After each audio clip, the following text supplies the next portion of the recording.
unfiltered and unapologetic. She's in your face like, yeah, bitches, I said it.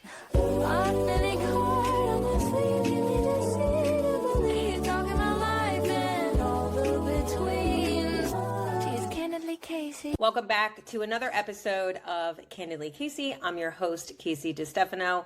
This is episode 2. I'm really excited to talk about this. And if you're watching this on video, you can see I am pretty sunburned. I said sun-kissed to make it sound cute, but this is more sun-slapped. So yesterday I was at the beach with my friend Jessica and her family. They came down from New Jersey to visit us in Florida. This is the first time that they came to this area.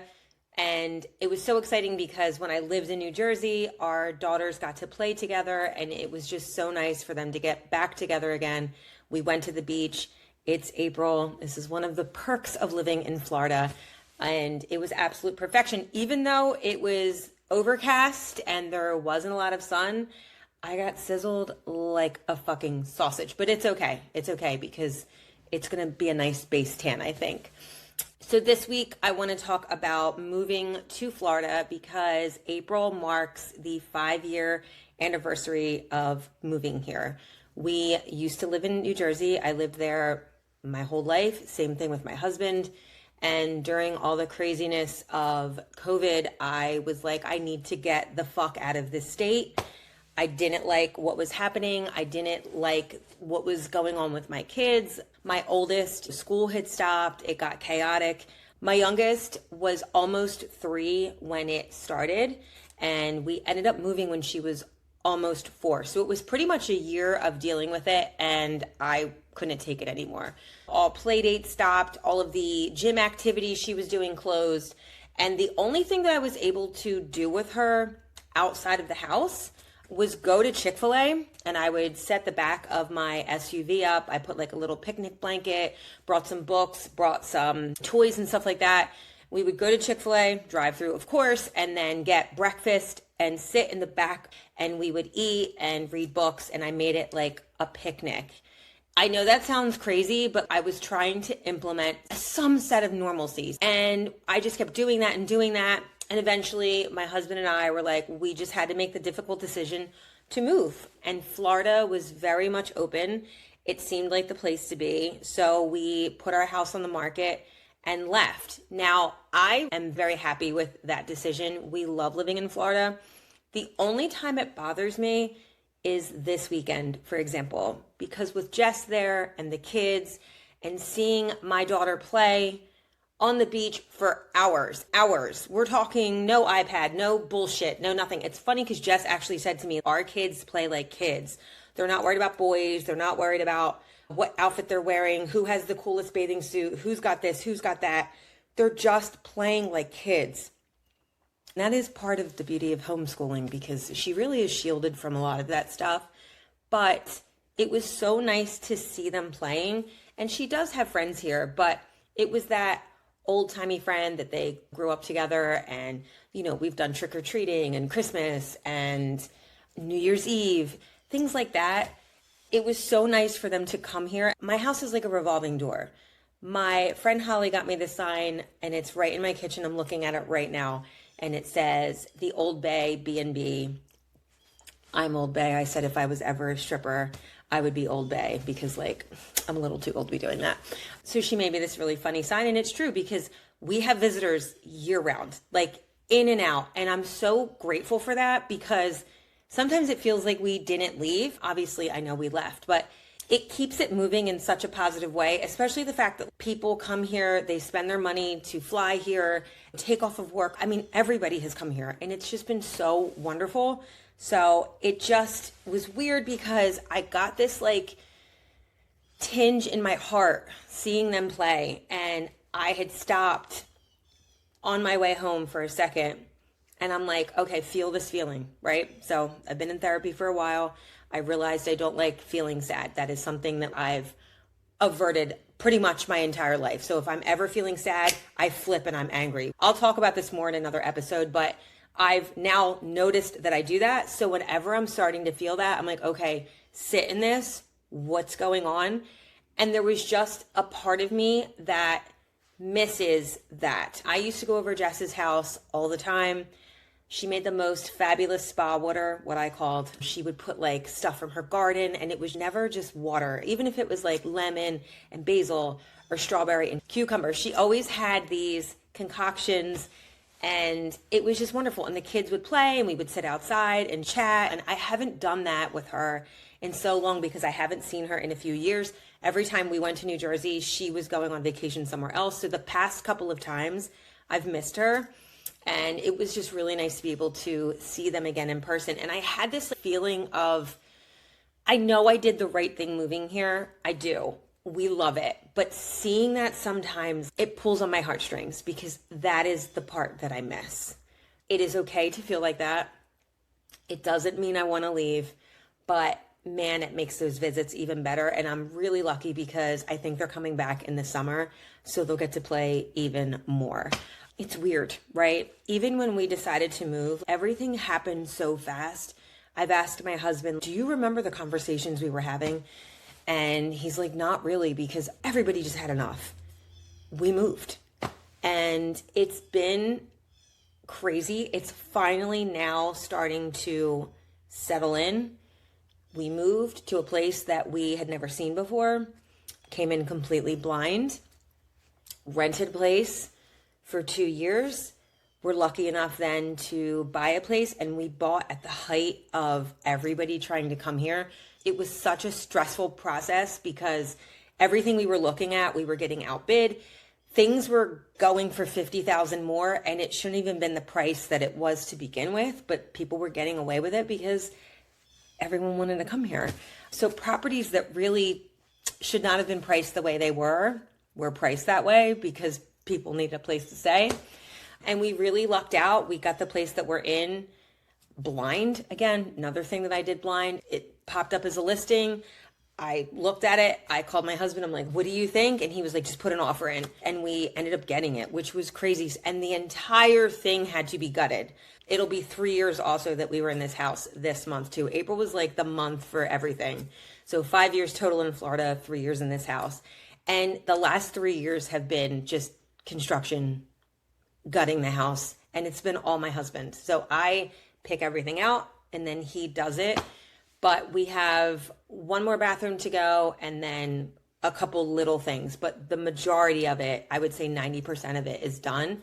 So it's been years of that, and that's finally coming to an end. So this is the first time that I feel settled being here.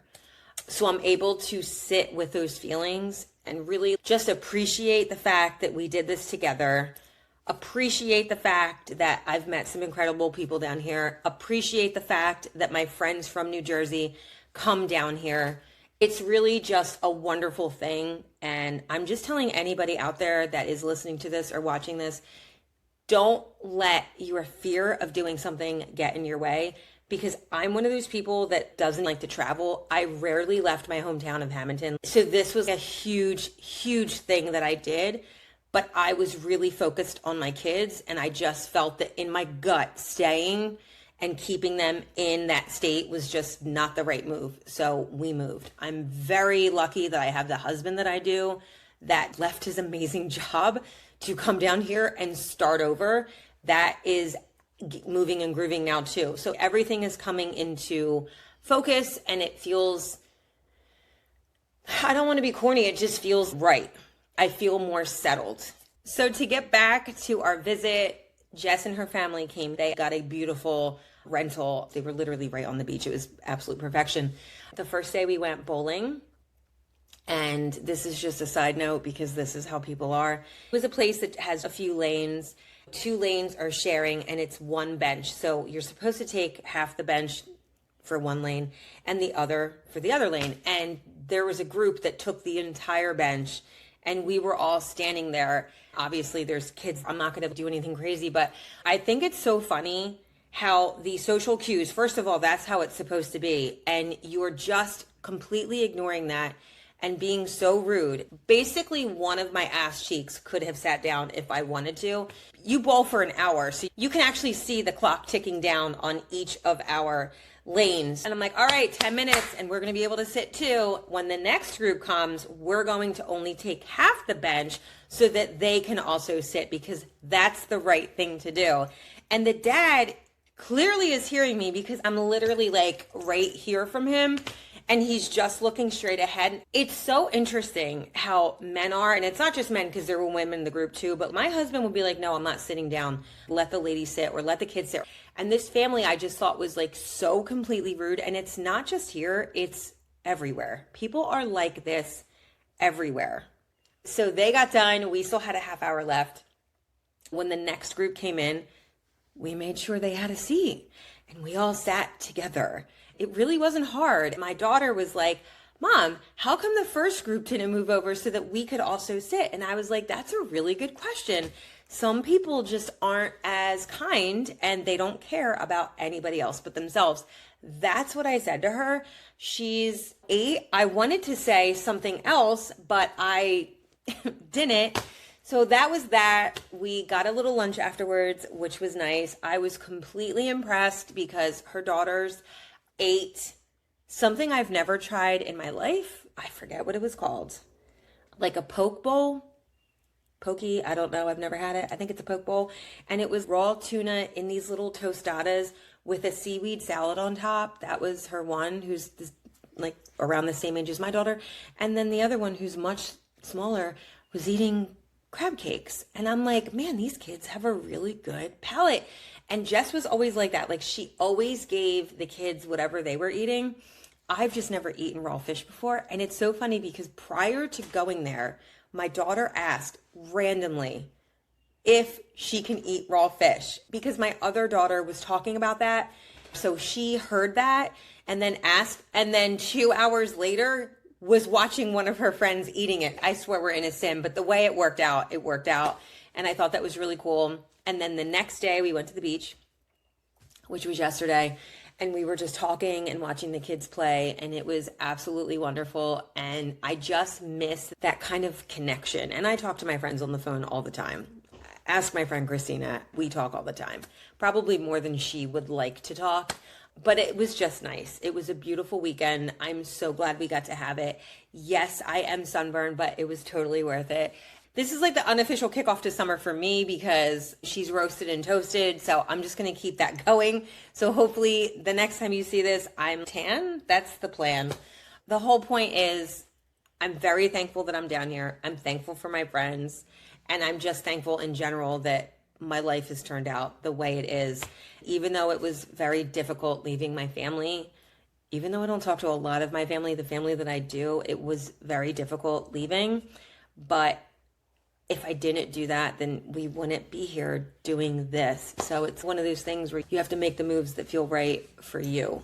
And this is the one for me. Now, in fun news, my friend Holly is coming to visit very soon. So she is going to be on the podcast. And I'm also going to have my daughter. We're going to be asking each other questions, which I think is going to be really fun. And some more people I have in the works as well. So I'm really excited for that. And now we're going to take a quick break and hear a word from our sponsors.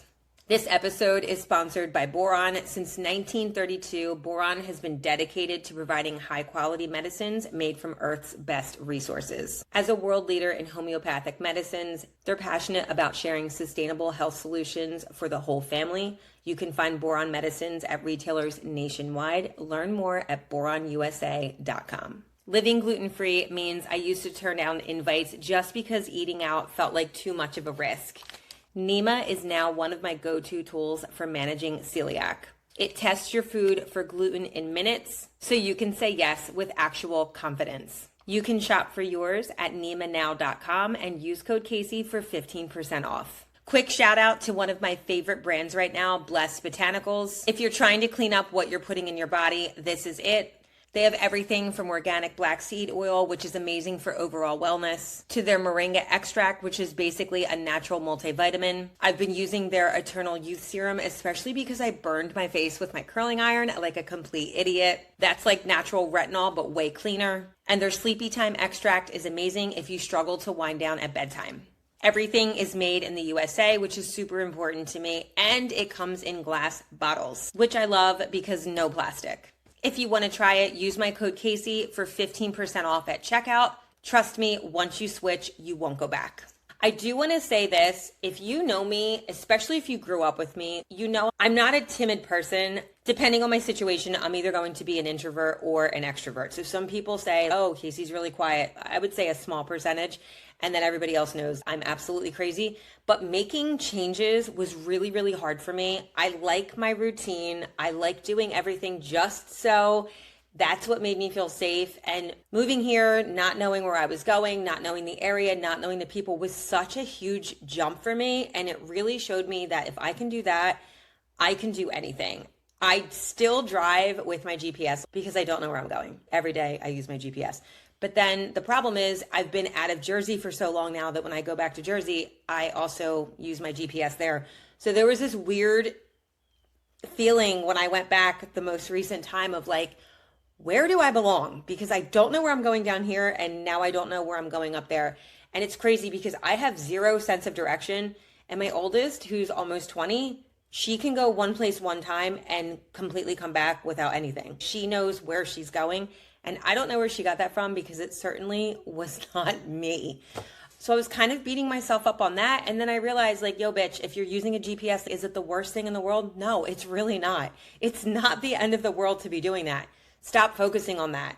But what I am focusing on is the fact that I made this huge leap, and I took this leap with my husband. We held hands and jumped off the cliff together and landed on our feet. That's what this feels like. And that's an incredible feeling. It really brought us closer together because I would not have been able to do this with anybody else. I would not have been able to come here, have this house to be completely gutted, leave his job that he had for so long and financial stability, leave all of that to come down here and start over. It just blows my mind. I still can't believe we did it. And April is such a special month because that is when we left, that is when we got here, and that is also when we were able to buy our house. Because for the first 2 years that I was here, I didn't feel settled in. Not that you have to buy a house to have roots, but for me, that's what I needed to feel that I had roots, especially because when we were renting, the price jumped up so much, it was ridiculous. Like the price that we got when we were there and then the price that we had when we left, I was like, oh my gosh, but that's over with. And again, it was the times, it was everybody trying to come here.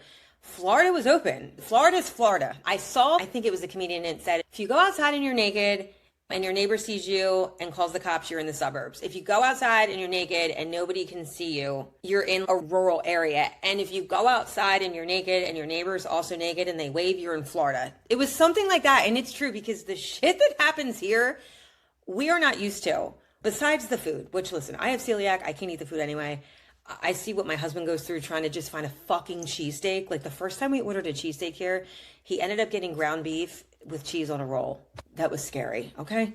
The accidents down here, the driving. You never see two cars on the side of the road for an accident. It's a pileup every time.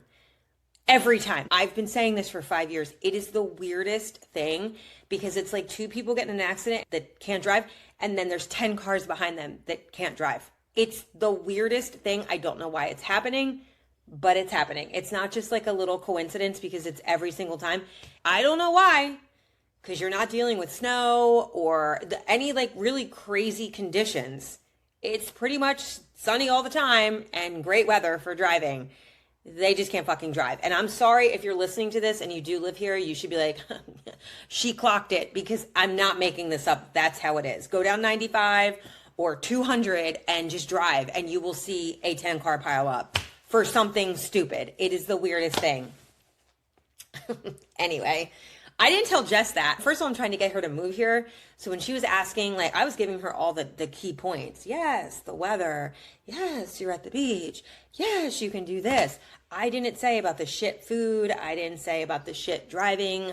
I didn't see a need to say that to her. And maybe she won't listen to this. I don't know. But if she does, just watch out for that. Because it's a lot. When you're driving, you have to be paying attention. Radio off, driving because people are just crazy. So there's that. It's fine. Anyway, I hope you guys have an amazing week. There's going to be some really fun things coming up, and I am so excited to be doing this. I also want to thank my dear friend Gina Rullo because she helped me so much with editing. I mean, I've been calling her and she's probably sick of me. Thank goodness I'm funny and I do make her laugh when we're on the phone, but I'm sure she's like, if this bitch calls me one more time. Yeah, so I should thank her and ChatGPT because that also helped. Stay tuned for another episode next week. And as always, I'll see you next Tuesday. She is Candidly Kasi. Not like